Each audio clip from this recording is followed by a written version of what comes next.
Ratën e pare hershme është e kryetarit të KQZ-s. Po, veç ka votu, pra votoj kryetari. Ai voton në PEI, edhe është gjithmoni i pari që deklarohet për procesin.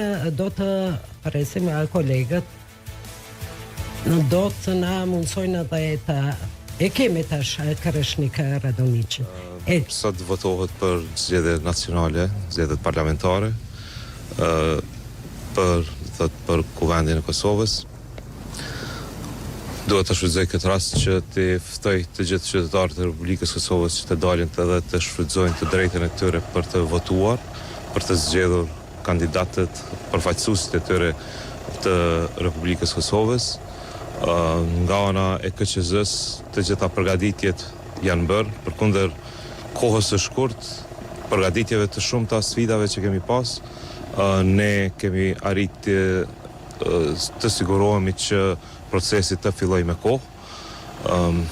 Të gjitha trajnimet, të gjitha çështjet logjistike janë përfunduar me kohë dhe sot votohet për zgjedhje nacionale.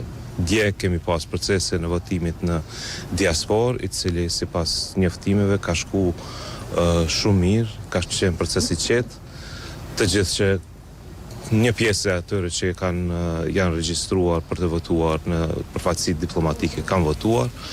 Tashmë edhe gjatë natës janë mbyllur edhe qendrat e votimit në Washington, New York, Toronto dhe në Ottawa. Dhe informacionet sigurisht kanë dalë në website.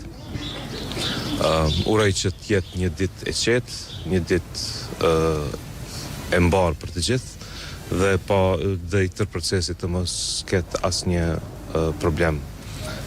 Nga ana jonë, përsëri them që të gjitha janë përgatitur për çdo komunikim tjetër, do të komunikojmë nga KQZ-ja në Prishtinë. Sa është numri atyre që kanë votuar në diasporë, në konsulatat?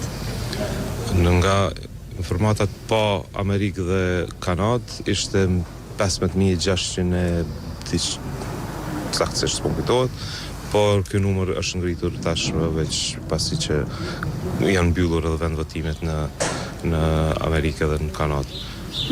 Dhënat janë publikuar në website. A ka ndryshime në procesin e votimit dhe dokumenteve që do të paraqiten tek ata që duhet të votojnë me asistencë, edhe përkatësisht çka duhet të paraqesin ata të cilët nuk dinë shkrim lexim, për shkak që ka pasur një ankesë nga komunitetet veçanërisht jo shumicë që kanë më shumë pengesa në këtë drejtim. Çka duhet të paraqesin ata në mënyrë që t'ju mundsohet drejta votës? Për votim me asistencë, çdo person që ka nevojë për asistim duhet të paraqesë një dokument përkatës që e dëshmon se ai nuk ka mundësi të votoj vetë. Çka unë kuptoj me dokument përkatës, varësisht prej nevojave të qytetarëve dhe ku janë të regjistruar apo ndonjë dokument mjekësor, ata qytetarë kanë drejt duhet të dorëzojnë një dokument përkatës që dëshmojnë këtë, dhe ju mundësohet votimi me asistencë. Për personat që nuk dinë shkrim lexim, nuk ka rregulla.